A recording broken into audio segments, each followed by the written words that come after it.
ಇದು ಆನೆ. ಇದರ ದಾರಿ ರಹದಾರಿ. ಅಡ್ಡ ಬಂದ್ರೆ ತುಳಿದು ಹಾಕುತ್ತೆ. ಇದನ್ನ ಎದುರಾಕೋಬೇಕು ಅಂತಂದ್ರೆ ದಮ್ ಇರಬೇಕು. ಇದು ಒಂಟೆ.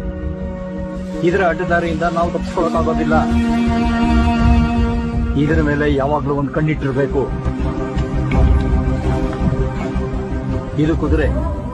ಇದರ ನಿಯಂತ್ರಣ ಹೇಗ್ ಮಾಡ್ಬೇಕು ಅಂತ ತಿಳ್ಕೋಬೇಕು. ಇದು ಮಂತ್ರಿ.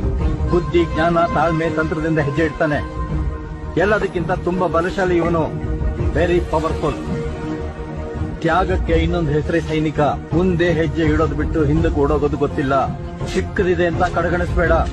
ಟೈಮ್ ಬಂದಾಗ ರೂಪನೇ ಬದಲಾಗೋಗುತ್ತೆ. ರಾಜನ್ ಬಗ್ಗೆ ಹೇಳೇ ಇಲ್ಲ. ರಾಜ ಮಾಡೋದೇನೂ ಇಲ್ಲ. ಸಿಂಹಾಸನದ ಮೇಲೆ ಕೂತು